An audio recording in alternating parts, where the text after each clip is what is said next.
देश भर में कई सियासी विवाद लगातार जारी हैं। विपक्ष लगातार इन मुद्दों को लेकर के सरकार से सवाल पूछ रहा है। इन्हीं सवालों को लेकर के अनिल विज ने विपक्ष को हर मुद्दे पर मुंह तोड़ जवाब दिया है।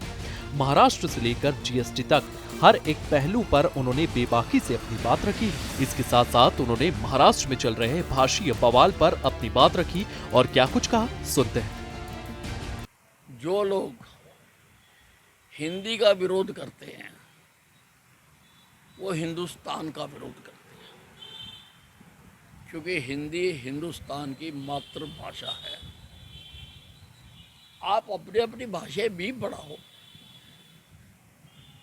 उसमें किसी को कोई इतराज नहीं है, लेकिन ये कह रहा कि हम हिंदी पढ़ने नहीं देंगे, इससे देश का जो संघीय ढांचा है वो टूटता है। देश के संघीय ढांचे को बनाए रखने के लिए हिंदी भाषा, उसमें एक सूत्र है जो सारे देश को एक देश के रूप में पिरो के रखती है। भाषीय विवाद पर अपनी बात रखते रखते अनिल विज राहुल गांधी पर भी हमलावर दिखे। उन्होंने राहुल गांधी के दिए गए जीएसटी के बयान पर पलटवार किया है। वहीं उन्होंने दिल्ली की आम आदमी पार्टी को भी घेरा।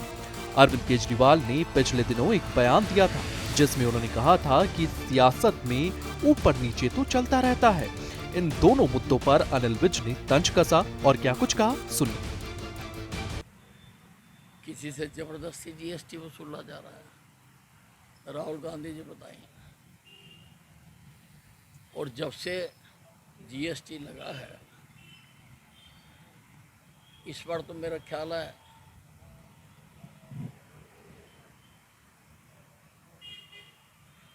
कई लाख करोड़ रुपए का जीएसटी आया है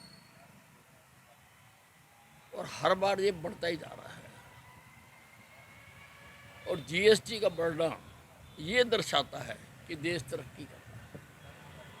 लोगों के कारोबार बढ़ रहे हैं तो जीएसटी आ रहा है, लोगों को रोजगार मिल रहा है तो जीएसटी आ रहा है, लोगों की परचेजिंग पावर बढ़ रही है तो जीएसटी आ रहा है। अगर ये ऊपर नीचे होता रहता है और आप इसको आम बात मानते हो तो ईश्वर करे फिर आप हमेशा नीचे ही रहो, आप ऊपर कभी आओ ही ना, क्योंकि आपको तो एक ही जैसा लगता है, इसलिए नीचे रहो। क्या जरूरत है काम करने की?